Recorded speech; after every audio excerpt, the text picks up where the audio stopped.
Namaskar. Welcome to this special edition of Budget Blues from Rethink India. In a few days from now, Finance Minister Shri Arun Jaitley will be presenting his third budget.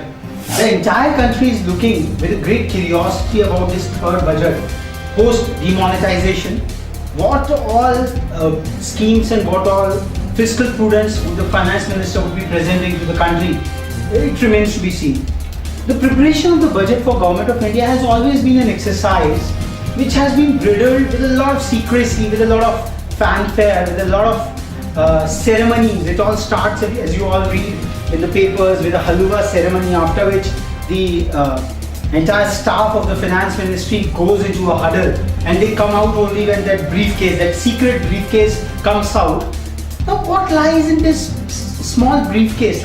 The budgets have been presented with lots of shero-shairi and they have been seen as the pivotal point of governance of any government since ages. We take a thought of going deeper into the vast volume of budgetary data and simplify it across for our audience. We just go through it, our experts, our analysts went into it and they tried to mull over the 98 demand notes which constitute an integral part of any budget document. And with the Ministry of Railways coming through from this budget in the main budget itself, these demand notes will become 99. So 99 का जो fare है, it has come to the Government of India budget now. So in this special broadcast, what we are trying to bring about, we have clustered these 98 demand notes into 11 constellations of budgetary spendings at a top level thematic for a easy and expedient understanding as to what this budget comprises of. If we just go through the components of the budget, you will be astounding to note that 58% of the total budgetary allocation, comprising of around 11.18 trillion rupees, goes to government establishment. Now when we say government establishment, the ministries of corporate affairs, law and justice, Panchayati Raj, Parliamentary Affairs, Ministry of Personnel, the entire expenses around President of India, parliamentary expenses, statistics and program implementation, and the union territory grants. If we just combine all of them together, it all comprises, apart from these smaller ones, the Ministry of Home, Ministry of Defence and Ministry of External Affairs also do come under this cluster of governmental establishment. So they subsume to the tune of around 58% of the entire budgetary spending. So this is the cost of governance, the direct cost of maintaining the sovereignty of this vast civilization called India. 11.18 trillion rupees of taxpayers' money which goes into this. 11.18 lakh crore रुपए में से भारत सरकार प्रति वर्ष, every year we have an interest payment obligation to the tune of 4.29 trillion rupees, which constitutes to the tune of 22.4% of the total budgetary allocations. Then 1/5 of the total budgetary spending goes merely to the interest payments.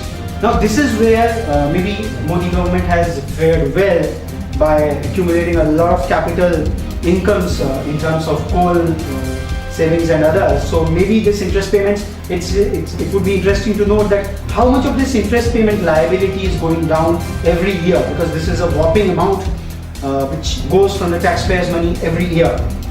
Coming next, welfare, Garibon ki Sarkar, a government of inclusion for all. How much is really spent on the welfare of the poor of this country?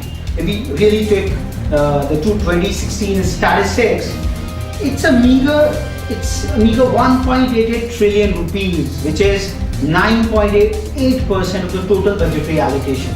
Now under the welfare spectrum, what Rethink India experts have seen, what all comes across is the Consumer Affairs Ministry, Food and Public Distribution, Housing and Urban Poverty Alleviation, Labour and Employment, Minority Affairs, Social Justice and Empowerment of Persons with Disabilities, Tribal Affairs, Women and Child Development, and Youth Affairs and Sport. So these are the ministries and departments which have been clustered in the constellation of welfare.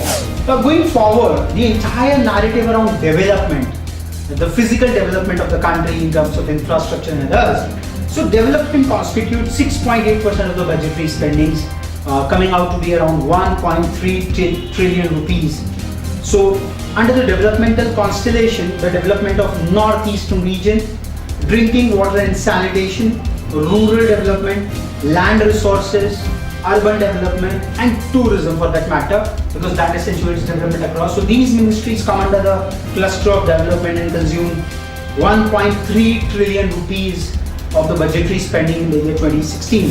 The existence and flourishing of any civilization has always been dependent on its food security.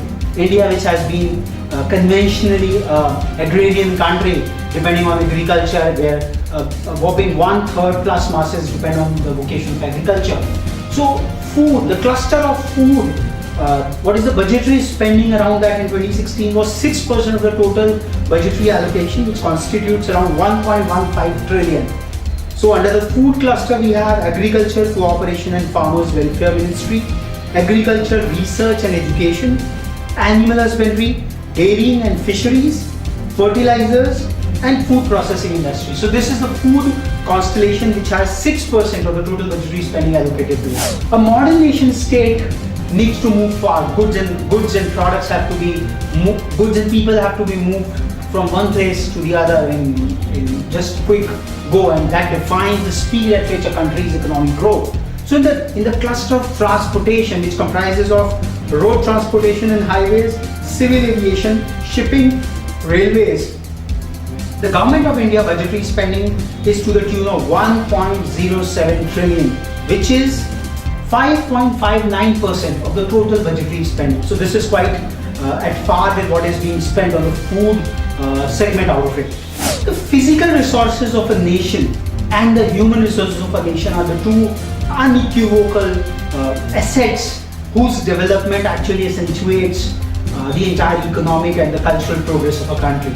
So at Rethink India, we have felt to aggregate both the natural resources and the human resources, and then we cluster the various ministries which are dealing with these subjects, mainly the school education and literacy, higher education, culture ministry, skill development and entrepreneurship, water resources, river development and Ganga rejuvenation, environment, forest and climate change.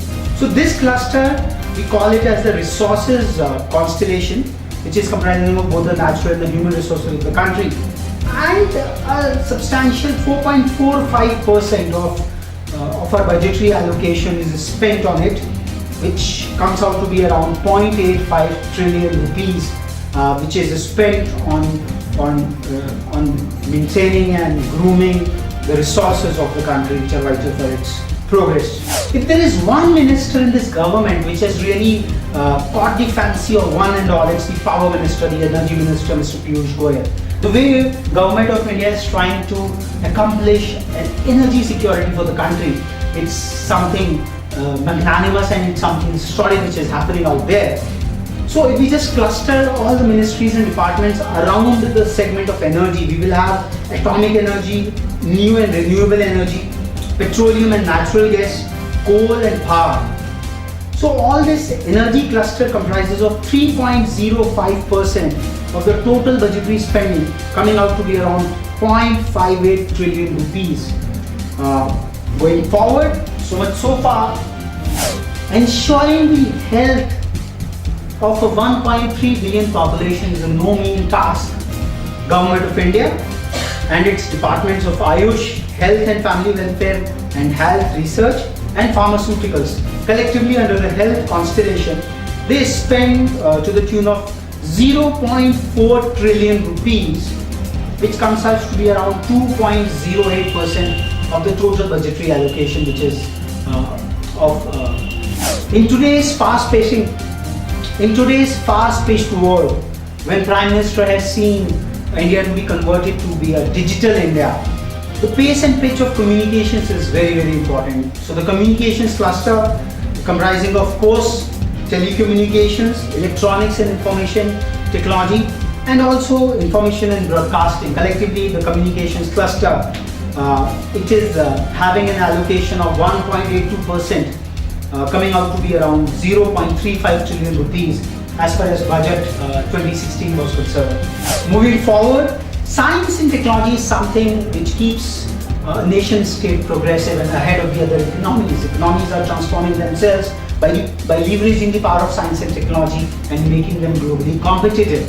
Government of India, under its science and technology cluster comprising of departments of science and technology, earth sciences, scientific and industrial research, biotechnology and space, they spend to the tune of 1.02%, which comes out to be 0.19 trillion rupees of the total budgetary spending as far as it's concerned.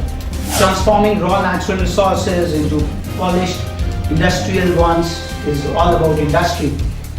So we have got under the industry cluster, micro, small and medium enterprises, steel, textiles, mines, chemicals and petrochemicals, commerce, industrial policy and promotion, heavy industry and public enterprises. Collectively, they are allocated a budgetary spending of 0.95%, which comes out to be 0.18 trillion. So this was a complete snapshot of the 11 constellations into which we can see the functioning of Government of India.